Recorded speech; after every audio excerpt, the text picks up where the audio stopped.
அஸ்ஸலாமு அலைக்கும். இன்னைக்கு பார்த்தீங்கன்னா சண்டே மினி vlog தான் பார்க்க போகிறோம். அன்றைக்கி பார்த்தீங்கன்னா சண்டே ஆஃப்டர் போர் அடிக்குது மம்மின்னு சொல்லிட்டு நான் ஈவினிங் டீ ரெடி பண்ணிகிட்டு இருந்தேன். ஸோ அந்த டைம் அவள் என்ன பண்ணிகிட்டு இருந்தேன்னா, மம்மி நான் பிஸா பண்ணுறேன்னு சொல்லிட்டு அழகாக வெஜிடபிள்ஸ்லாம் கட் பண்ணி பிஸா பேஸ் நான் வெளியில் வாங்கியிருந்தேன். ஸோ பார்த்திங்கன்னா அவளே எல்லாமே அரேஞ்ச் பண்ணி அழகாக டெக்கரேட் பண்ணி வச்சுட்டா. சில டைம் தானே ஒர்க் பண்ணுறேன்னு சொல்லிட்டு இன்ட்ரெஸ்டடாக இறங்கினானா விட்டுருவேன், ஓகே பண்ணு அப்படின்னு. நம்ம இப்போ கொஞ்சம் என்கரேஜ் பண்ணால் தான் இந்த மாதிரி குக்கிங்லலாம் கொஞ்சம் இன்ட்ரெஸ்ட் வரும் அப்படின்னு சொல்லிட்டு விட்டுருவேன்.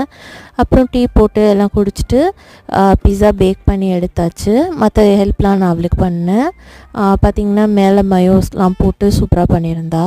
அப்புறம் நைட்டுக்கு டின்னர் பார்த்திங்கன்னா நொய் உப்புமா தான் பண்ணியிருந்தேன் அரிசியில். அதுக்கப்புறம் டின்னர் சாப்பிட்டுட்டு எல்லாருக்கும் வச்சு கொடுத்துட்டு கூட நொய் உப்புமாவுக்கு புதினா சட்னி ரொம்ப நல்லாயிருக்கும்.